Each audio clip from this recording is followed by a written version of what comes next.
All right, guys, let's go ahead and talk about the McQueen sneakers. And it's kind of sad because I was just doing some research, and McQueen was found dead in his flat in Mayfair, London in 2010. So he actually never got to see these beautiful shoes. Here's my first experience back in July 4th of 2020. And I had some issues with these. You can see, I don't know if that's some box stuff or what. Even though I was able to clean these off, and I still have them to this day, I was a little disappointed by that. But today, we have an all black pair, so I don't think that would happen. And here's the old pair. I'll show these a little later. And it's funny because the box still says white and multi and a size 44. It doesn't say black, nothing. So let's just go ahead and take a look at these. This came in the box as well. I actually took one out and tried it on. I was too excited. Then I put them back in the box, and here we are. But here's all the little trinkets and little amenities they like to throw in the box for you guys. I just put it back in there, and then it just kind of lives in the box forever. I never use like the dust bags. And here is a multi-language instruction manual, just pretty much thanking you for, buying the McQueen sneakers. And when I was reading the American language part, it's funny because it says something about this fabric is handmade, and basically they're all going to be different, right? Just like the Nike shoes. Every shoe is going to be different. So if you keep it out to the sunlight, it's not a flaw. It's an asset. That's what it says. Go back and read that again. It says not a flaw if something happens to it in the factory or the sun. It's still an asset, which is very interesting. So we got black laces, and at the time I thought that was a different type of lace. It's not. It's the same exact lace that's already in the shoe. And they do lace these McQueens up weird. They do this one lace through the whole sneaker kind of thing, and I'll show you that here in a second. Very nice dust bag. Alexander McQueen on there. That's upside down, and I'm assuming he might have been Irish or had like some Irish descent because of the Clover looking insignias on the box and markings and branding. But let's go ahead and take these out of the bag. Black on black, huh? I don't know what that Louis Aviaroma is. Some kind of return instructions. I don't know what that means, but yeah, let's go ahead and take this off so I can actually review the sneaker. Beautiful sneaker though, and just feeling them in hand, this leather that they use, I just love it. Let's brighten it up a little bit here and take a look. Look at the leather, and you're like, okay, some black leather, Colo. No, it's just not regular black leather. It's special black leather.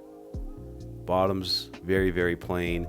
And this is technically called the oversized sneaker. It's not a Stan Smith ripoff. It's a oversized sneaker. And it really sucks that Alexander did not get a chance to see the growth and popularity of this sneaker. It's just a crying shame. Well, it is what it is. And rest in peace, Takeoff, by the way. I'm saying today is that day. And the shoe's beautiful, guys. It just speaks class. It speaks elegance. What are some other fancy formal words? They're very dressy. 3,800 HK. I'm assuming that's Chinese money. And it looks like there's a QR code. Let's see what we get. Let's see if it works. They just slap that on there. No, it actually works. These are about $5.50. You can get them for about $4 and change. Some retail marketers will give them to you, but for about $500, you can get a retail McQueen. I did not get this shoe retail. It was given to me as a gift just for a review. Behind the tongue is even really nice as well. Just very, very, very nice fabrics. 44 in euro. And the sizing, I'm still torn. I think I could have went a 43, but when I was trying to explain the sizing to them, they were like, well, 44 is a size 10. I thought a 43 was, so I still don't really know. The insole is amazing compared to the white pair. It's not the same insole. I think this is polyurethane on it, made in Italy, okay. But that little bump right there, there's one in the forefoot, a little bit more up too. It's really, really comfortable. Here's the bottom of them. And yeah, that looks like polyurethane to me. It's not, you guys let me know. But that little bump they got, it really makes a huge difference. All right, now let's go ahead and pull out the pair I had from a couple years back. That's why I really wanted this shoe in the beginning, because the back piece was so nice. I kind of want like a black pair now with just like the black back there.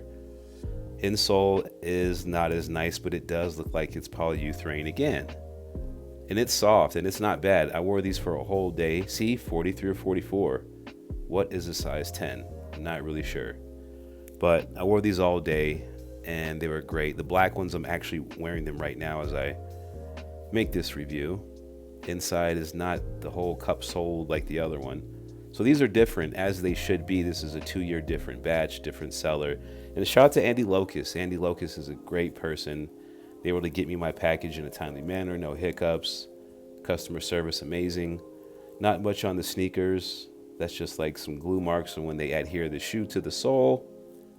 No big deal there. No stamps, none of that stuff. No leading lines. Don't think you'd find that here on this shoe. But I love them. I'm going to go ahead and give them a nice, I'm going to give them a 9 out of 10 because I don't have very many of the shoes. But that is it, guys. I love you. Peace, love, and light. And happy holidays.